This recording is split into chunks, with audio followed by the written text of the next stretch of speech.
Contrairement à l'imaginaire véhiculé, le développement de la science n'a rien de linéaire.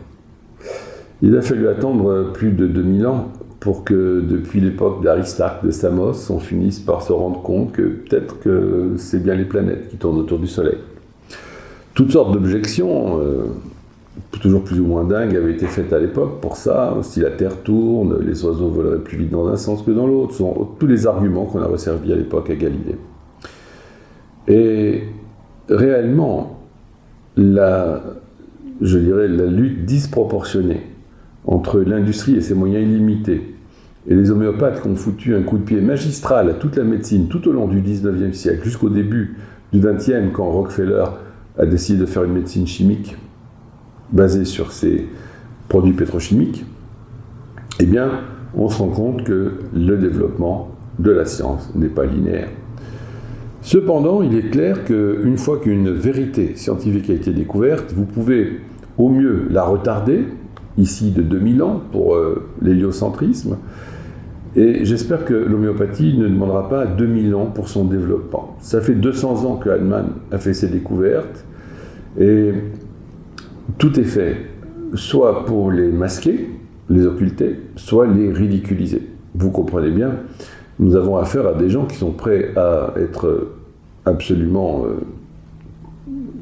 prêts à modifier leur rythme de vie et au besoin à rouler en charrette pour sauver la planète, et qui pensent qu'un gaz à l'état de trace comme le gaz carbonique puisse modifier le climat.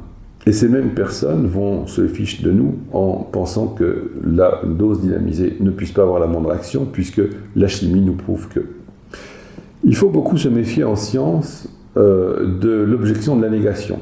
On a démontré que le plus lourd que l'air ne pouvait pas voler.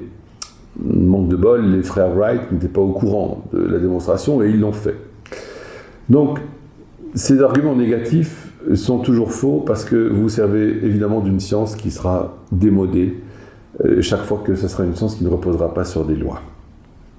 En ce qui concerne la médecine, c'est encore au-delà, c'est qu'on assiste à un crime contre l'humanité qui consiste à empêcher les gens de s'adresser à la seule forme rationnelle de médecine qui leur permette de guérir. On ne veut pas entendre parler de la guérison, il faut que les gens continuent d'être malades, et ce faisant, en fait, toute la société est en train de s'enfoncer dans la folie, qui est le dernier repli intime de l'être où la maladie se réfugie, pourchassée qu'elle est, par les procédés allopathiques qui l'empêchent d'exister sur les autres plans physiques ou émotionnels. C'est pour ça que quelqu'un qui ose maintenant remettre en cause tout ça, à la suite de Hahnemann, quelqu'un qui ose dire tout haut ce que tout le monde cherche à oublier ou à masquer ne peut pas être bien perçu. Et je ne cherche pas une seule seconde à être bien perçu. J'ai juste à la fois ma conscience pour moi et le fait qu'on ne peut plus continuer d'ignorer la catastrophe qui nous entoure.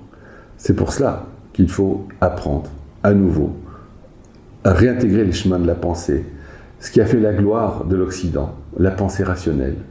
Le miracle, je dirais, du mariage entre la vision sémitique du christianisme et la pensée grecque qui a fait cette civilisation unique qui est en train d'être exterminée par des forces occultes. Aujourd'hui, la médecine est devenue un ramassis de dogmes, un ramassis d'opinions personnelles, d'ego, de réunions de consensus, toutes plus ou moins pourries par la corruption ambiante.